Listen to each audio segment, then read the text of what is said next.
تبون ان شاء الله يوصلك هذا الفيديو. راك حاب تقضي على الحرقه، وراك حاب تقضي على العنوسه، وراك حاب تقضي على مشاكل الطلاق، وراك حاب تقضي على الناس باش تروح تخدم. اسمعوني خوتنا وان شاء الله الفيديو هذا يوصل. ما تبنيش ديور وتمدهم للناس، سي بني ديور تاع الدوله سوسيال، بني ديور تاع الدوله، وما تبنيش هكايا بطحه كاع تعمرها باطيمات. لا ابني 5 باطيمات هنا، 5 هنا، 5 هنا، 5 هنا، 5 هنا. وهذوك الباطيمات جميع انسان مزوج ولا جميع انسان عاقد اعطوا بارطمون يسكن فيها ويخلص 300,000 تاع البلاد. كريها له وما تمدهالوش.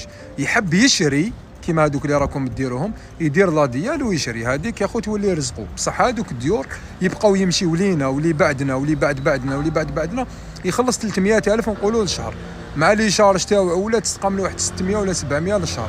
الا كان خدام يخلص 3 ملايين ولا 4 ملايين راح يقدر يعيش. وجميع المشاكل تاع الطلاق هذوك اللي راهم يصراو في البلاد باسكو الناس ما عندهمش ديور. وجميع المشاكل اللي راهم يصراو تاع الحرقه باسكو الانسان يقول لك انايا وين نكري 3 ملايين ما تكفينيش، نكري ب 4 ملايين. تسمى شغل وين نجيب بنت الناس، وين راح نسكنها مع دارنا كذا. تسمى جميع انسان يولي ما يحرقش، يقول لك انا نروح نتزوج نافيغي وحده 300,000 400,000 انا نخلص في الكرا تاعي في الشهر يستقام لي 600 700 الشهريه تاعي تكفيني باش ناكل ونشرب كذا منها.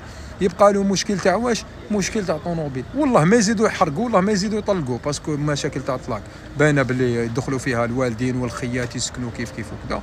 المشكله تاع العنوسه الناس كاع تولي تقدر تتزوج باسكو المشكل الكبير كاع هو الدار.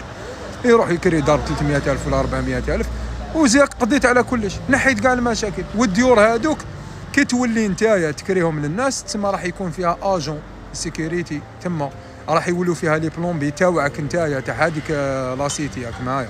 تسمى راح تخدم ناس يولوا يخدموا لي بلومبري. كاش واحد صرا لي انا مشكل في داري، نعيط اللي شادين لي باتيمون تاعنا، نعيط لهم يباتوا لي بلومبي. هذاك البلومبي يخدم سالاريه عندك، الكتريسيان يخدم سالاريه عندك، بانتر يخدم سالاريه عندك. تسمى يولوا عندك خدامين تكري مناصب عامل، وهذوك الدراهم اللي راهم يمدوهم لك راهم يدخلوا للخزينه العموميه، منها تخلص بهم الخدامين وزيد بالدراهم هذوك تزيد تبني الناس واخد اخرين.